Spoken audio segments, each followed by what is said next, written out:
नमस्कार मंडळी, स्वागत आहे तुमचं आपल्या नवीन व्हिडिओमध्ये. नाव माझं गणेश आणि तुम्ही बघताय गाण्याचा ट्रॅव्हलर. आणि आपण भाई आलो आहोत गोव्याला. तर तुमचा भाऊ तुम्हाला गोव्यामध्ये कुठे राहायचं, किती काय कसं करायचं, कसं खायचं वगैरे सगळं ह्या माहिती व्हिडिओमध्ये येणार आहे. तुम्ही जर आपल्या चॅनलवर नवीन असाल तर सबस्क्राईब करा विसरू नका.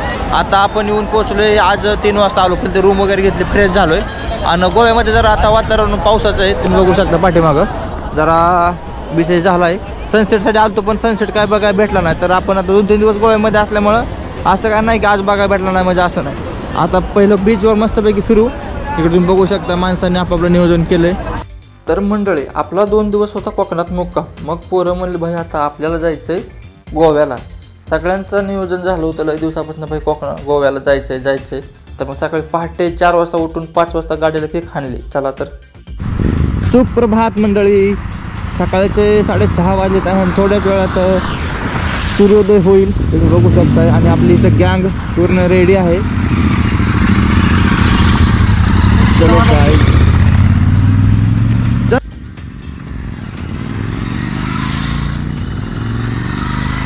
आपली गाडी. चला लेट्स गो गोवा. शुभ सकाळ मंडळी. कसं काय दणका दिला नसता सकाळ सकाळ रत्नागिरीवरून आपण निघालो डायरेक्ट गोव्याला. सुपर सुसाट रस्ता आहे हा, 1 नंबर. गाडी डायरेक्ट 120-150 स्पीडनं चलते. आणि सकाळ सूर्योदयानं आपल्याला मस्तपैकी दर्शन दिलं आहे. वा वा वा, काय नजारा आहे भाई.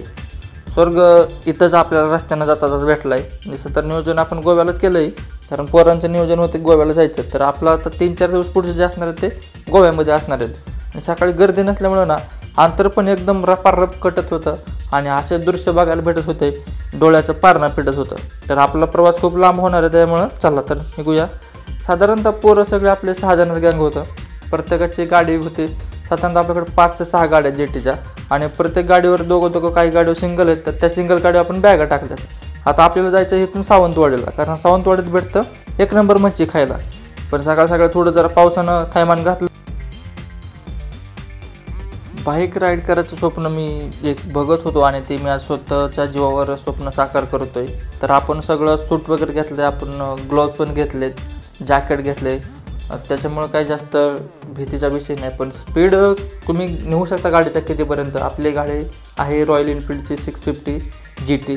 तर ती ऑलमोस्ट 180+ जाते. तर आपण 160पर्यंत नेण्याचा रन चेस केलेत, म्हणजे आपण चेस केले 160पर्यंत.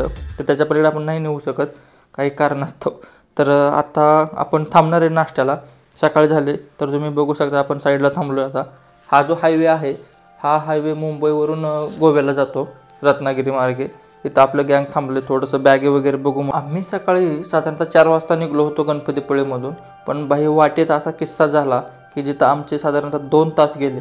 एकतर आमची झाली गाडी पंक्चर SP ची, आणि गाडी रस्त्यात पंक्चर झाल्यामुळं तिचा टोविंगचा विषय व्हायला लागला. 2 पंक्चरवाल्याकडे घेऊन गेलो. तो म्हणला भाई चाक तुम्ही खोलून आण. GTचा हा एक मोठा प्रॉब्लेम आहे, कारण बाहेर लोक चाक खोलत नाहीत. एकतर आम्हाला मग पुढे यावं लागलं. भाई तिथून पुढं 15 किलोमीटर आलो आम्ही चलवेत गाडी घेऊन.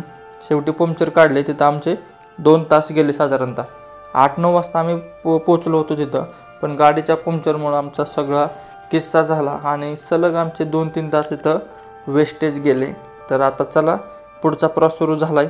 आपण आता बाँड्रीवर पोहोचू आणि तिथून जर पोलीस काका भेटले तर ते चेकअप करतील काय डॉक्युमेंटेशन. नसेल तर काय डायरेक्ट आपण तिथून सावंतवाडीला शिरू. तर आपण आता इथं आलो बाँड्रीवरती. इथं काय कुठं पोलीस वगैरे काय दिसत नाहीत. आपण इथून डायरेक्ट जाऊ आता सावंतवाडीला. सावंतवाडीत का भाई, सावंतवाडीत असले खतरनाक मच्छी भेटतात ना, 1 नंबर. कोकणासारखे सावंतवाडीत पण मासे भेटतात.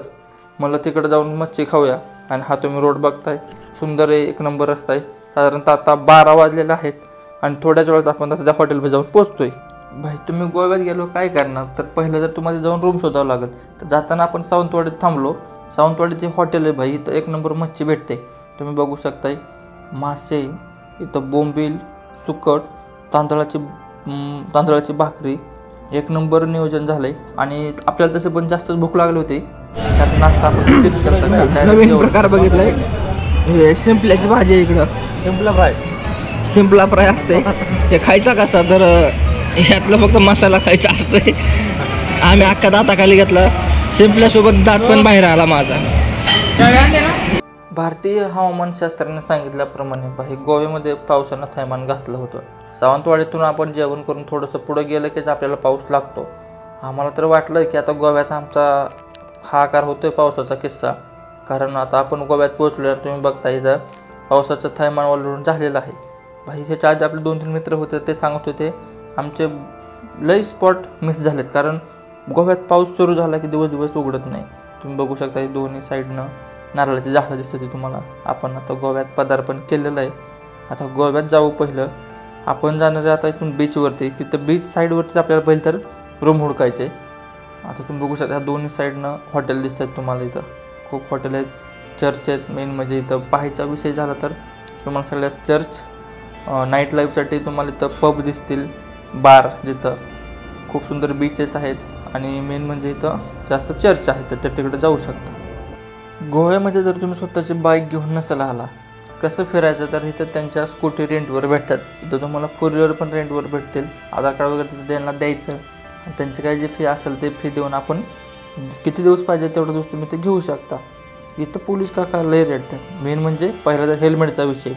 इथं कंपल्सरी हेल्मेट पाहिजेच बाई. आणि MS-12 किंवा MS-14 कुठली पण गाडीचं सुद्धा त्यांनी जर पकडलं तर तुम्हाला भाई दंड घेतल्याशिवाय सोडणार नाही.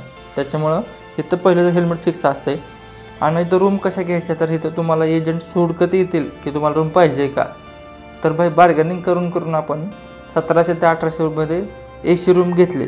अगदी 5 मिनटाच्या अंतरावरच, कलंगूटपासून फक्त 5 मिनटं अंतरावरच आपल्याला तिथं रूम भेटली होती. तर चला आता आपण येऊन पोचतोय. साधारणतः 3-4 वाजलेले आहेत. आता रूमवरती जाऊ, कपडे वगैरे फ्रेश करू. आता हे सगळे लोक तुम्ही बघताय हे बीचवरती चालेत, कारण गोवा हे एक असं राज्य आहे जे सर्वात लहान आहे आणि सर्वात जास्त पर्यटन तुम्हाला कुठं दिसतं तर गोव्यामध्ये दिसतं. आणि ते म्हणजे अख्ख्या जगभरातून लोक इथं येतात, कारण इथं प्रसिद्ध असलेलं स्वस्त अल्कोहोल आणि इथलं वातावरण आणि हे शुद्ध बीचेस. तुम्ही बघू शकता आता संध्याकाळचं वातावरण होत आलं आहे. सनसेट तर काही झालाच नाही, कारण गोव्यात चालू झाला आहे पाऊस. हा धुमाकूळ पाऊस, नुसतं दनादन काय पावसाचा. आणि तुम्ही इथं बघू शकता साईडला बघा, आता अंधार पडल्यानंतर इथला 1 नंबर नियोजन असते. इथं सी साईड तुम्ही डिनर करू शकता, किंवा काही वगैरे अल्कोहोल वगैरे कोणी असेल करणार तर तुम्ही इथं बसून मस्तपैकी याचा व्ह्यूचा आनंद घेऊ शकता. तर आपण म्हणलं आता एखाद्या हॉटेलमध्ये जाऊ, मस्तपैकी नियोजन करू. तर आपल्या गँगसोबत आपण आतमध्ये गेलो. चला तर आतमधलं आता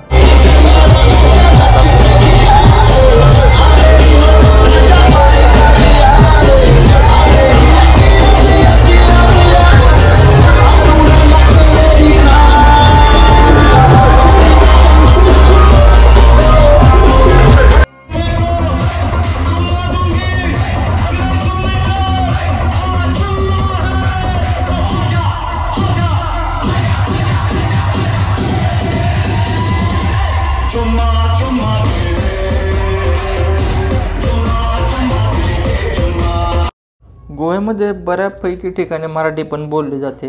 आणि बाई इथं ना त्यानं मराठी गाणं लावलं, त्याला म्हणलं वा बाबा तोच आहे आपला. तर चला आता तुम्हाला तो दणका दाखवतो मराठी गाण्याचा.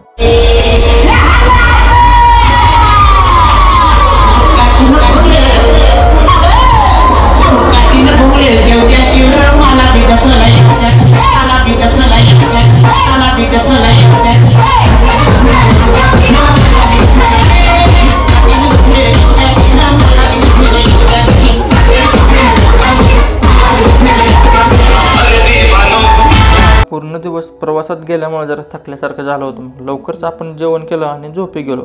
आणि सकाळून आपण गेलो एका अशा गॅरेजपाशी, म्हणजे ते कॅफे प्लस तिथं रॉयल एनफिल्डचं एक असं शोरूम आहे जिथं तुम्हाला रॉयल एनफिल्डची जुन्यापासून जुनी गाडी, जी आता नव्यापासून नव्याची लेटेस्ट गाडी तुम्हाला इथं बघायला भेटेल. तर आपण जिथं थांबलो होतो तिथून मंडळी आपला दुसरा दिवस आहे आणि आपण येऊन पोहोचलो आता गॅरेज कॅफे, जिथं तुम्हाला फक्त आणि फक्त रॉयल एनफिल्डच्या सगळ्या गाड्या जुन्या मॉडेलपासून एकदम नव्यामधल्या तुम्हाला गाड्या बघायला भेटतील. तर तुम्ही गोव्याला आल तर या या कॅफेला नक्की भेट द्या. तर चला आतमध्ये जाऊया आपण आणि आतमधला परिसर सगळा निहाळून पाहूया. 1 नंबर इथं चला. तर मंडळी आपण आता या इथं कॅफेपाशी जे गॅरेज पण आहे तिथं आलो आतमध्ये. तर तुम्ही पाठीमागं बघू शकता पूर्ण गाड्या लागल्यात. इथं रॉयल एनफिल्ड इंटरसेप्टर 650, इथं GT 650 भाई रेड कलर असला उठून दिसतंय, खतरनाक विषय. तुम्ही तर बघू शकता ही रॉयल एनफिल्डची 650 ट्विन. इथं एक त्यांनी नवीन बसवलं आहे. बाईक कडक दिसते विषय. पूर्ण इथं रॉयल एनफिल्डचे सगळे तुम्हाला बघायला भेटेल. इथं मेटॉर 350 आणि इथं रॉयल एनफिल्डचं तुम्हाला पूर्ण T shirt, helmet, ride jackets, T shirt, म्हणजे जर तुम्हाला काही गिफ्ट हवा असेल तर हे गिफ्ट पण तुम्ही इथं घेऊ शकताय. फुल एकदम एक नंबर नियोजन आहे. आणि ह्या साईड बॅग आहेत जे तुम्ही जर ठेवू शकताय.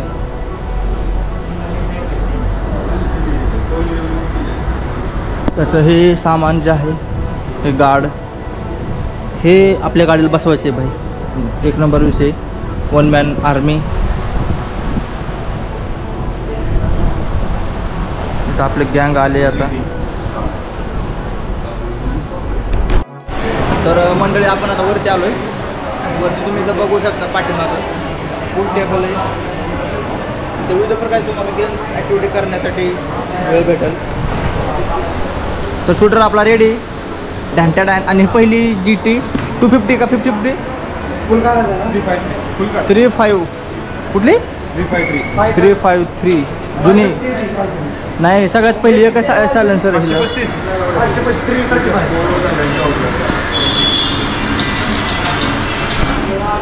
आणि इथं पूर्ण गाड्यांच्या बाबतीत दिलेली सगळी information.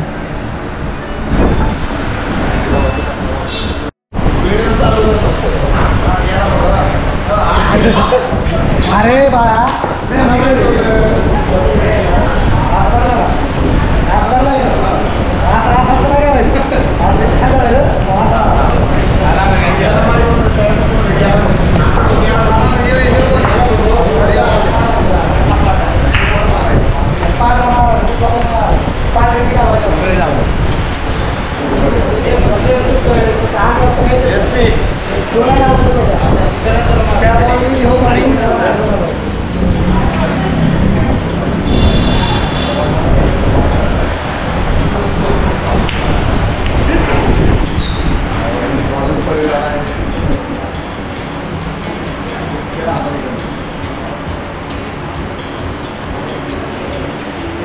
Pro player Harsh Gawade त्यांच्या समवेत सोहम काळे. इथल्या गॅरेजला आपण आलतो तर तिथं त्यांच्याकडं ऑफर चालू होती. 23 रुपयामध्ये चेन लूब आणि चेन साफ करून भेटेल. ते तुम्ही बघू शकताय. ज्यावेळेस आफ्टर यूज आणि यूज करायच्या अगोदरचा डिफरन्स ते पूर्ण काळं पडला यूज करून हे विदाऊट यूज केलेलं. आणि हे न्यू ब्रेक पॅड हे यूज झालेले आणि हे विदाऊट यूज झाले. म्हणजे आपल्या गाडी सध्या तर असे ह्या कंडिशनमध्येच थोड्या दिवसांनी असे होतील.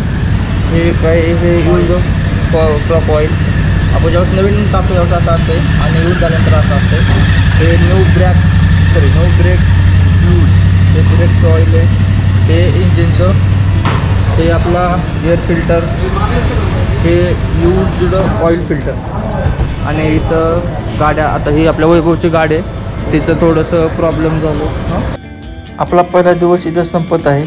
आणि दुसऱ्या पार्टमध्ये आपण दुसऱ्या व्हिडिओची पूर्ण माहिती देणार आहे. तर कंटिन्यू करा.